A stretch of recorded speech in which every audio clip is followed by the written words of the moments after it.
Assalamu alaikum students, welcome to Medical 2.0. Today we will learn about statistics का basic introduction और इसके साथ इसकी बेसिक टर्मिनोलॉजीज़ और स्टैटिस्टिक्स और मैथमेटिक्स में बेसिक डिफरेंस क्या होता है।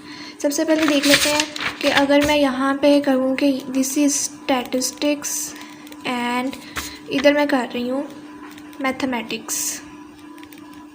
मैथमेटिक्स में क्या होता है कि हमारा जो आंसर है वो बिल्कुल एग्जैक्ट आता है, बिल्कुल exact to the point answer होता है।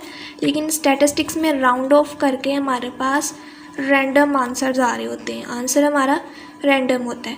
फॉर एग्जांपल अगर मैं कहूँ कि ये एक प्लेग्राउंड है और ये मेरा गोलिंग पॉइंट है, तो अकॉर्डिंग टू मैथमेटिक्स मेरा जो आंसर होगा वो बिल्कुल इस पॉइंट के ऊपर आके लाई करेगा। अगर 4 है तो वो 4 ही होगा, 5 है तो 5 ही होगा, 6 है तो 6 ही होगा।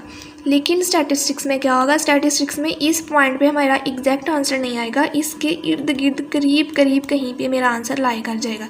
जैसे 4 नहीं होगा, 3.9 होगा या 4.1 होगा, क्लोजर टू 4 होगा। स्टैटिस्टिक्स में वैल्यूज़ जो आंसर की होती हैं वो ग्रेजुअली अप एंड डिक्रीज़ करती रहती हैं, लेकिन जो मैथमेटिक्स में एग्जैक्ट आंसर आता है। बेसिक डिफरेंस स्टैट्स में और मैथमेटिक्स में यही होता है। बाकी अभी स्टडी करते हैं नेक्स्ट स्टैटिस्टिक्स की बेसिक डेफिनेशन क्या होती है और इसके आगे फर्दर कौन कौन सी कैटेगरीज हैं। अब स्टैटिस्टिक्स में सबसे बेसिक एक वर्ड यूज़ होता है, उसको बोलते हैं डाटा। डाटा क्या होता है?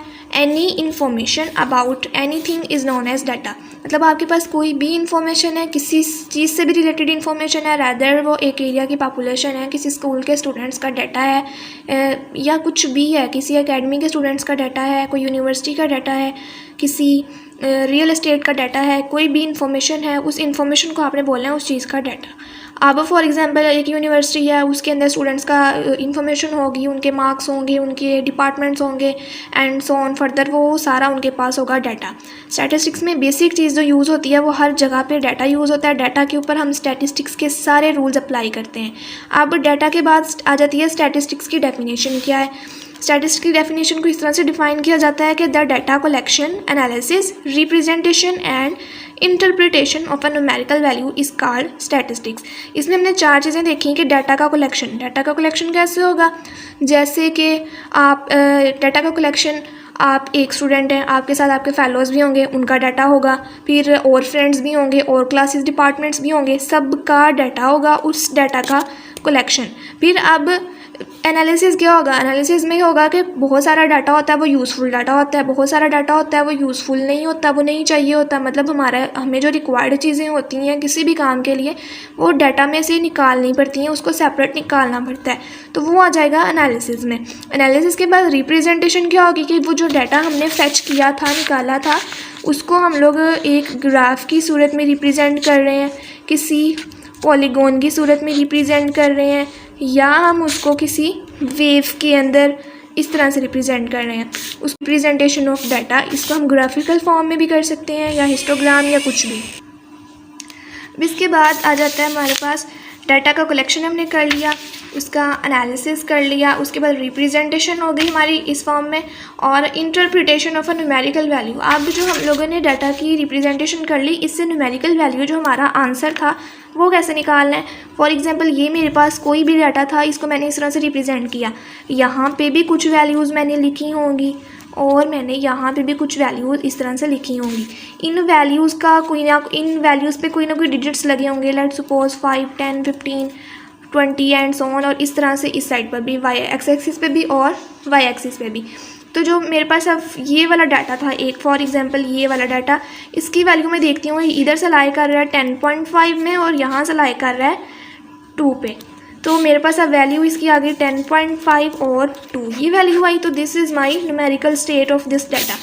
तो स्टैटिस्टिक्स की डेफिनेशन हमारे पास कंप्लीट होगी। डाटा का कलेक्शन, उसकी एनालिसिस, उसकी रिप्रेजेंटेशन और फिर उसकी न्यूमेरिकल वैल्यू निकालना उस रिप्रेजेंटेटिव डाटा के साथ। डाटा हो गया, स्टैटिस्टिक्स की डेफिनेशन हो गई। अब डाटा की आगे 2 टाइप्स होती हैं, प्राइमरी डाटा और सेकेंडरी डाटा।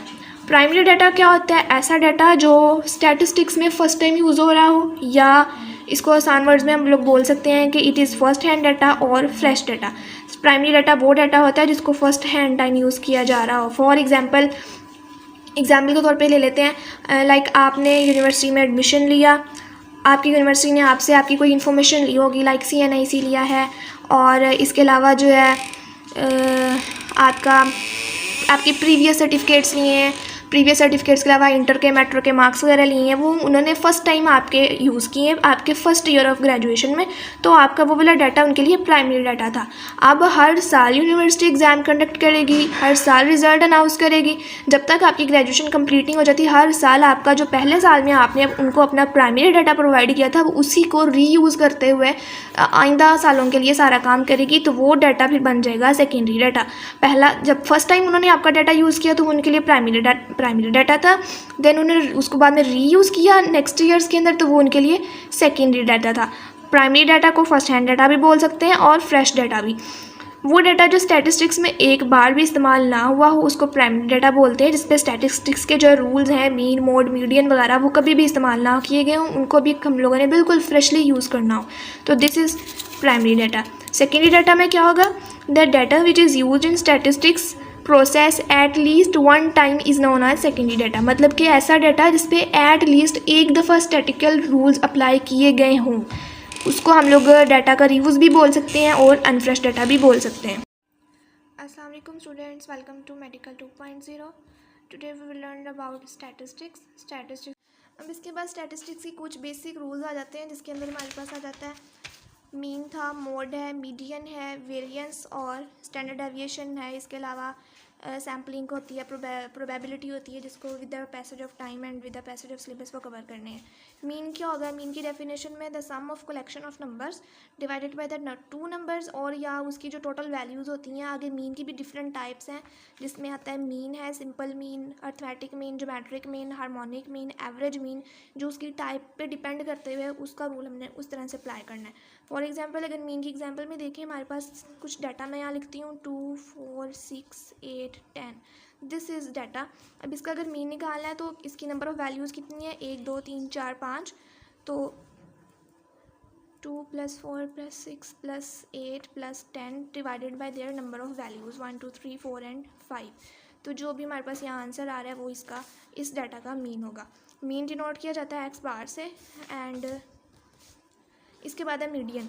मीडियन है जो the median is the middle most value in an arrange data. कोई भी डाटा उसको अरेंज किया जाए, मतलब कि डाटा जो है मीडियन के अंदर असेंडिंग ऑर्डर में होना चाहिए। फर्स्ट थिंग, अगर कोई भी डाटा हमें दिया गया है वो इरेगुलर है, जैसे कि ये इरेगुलर डाटा है तो ये भी असेंडिंग।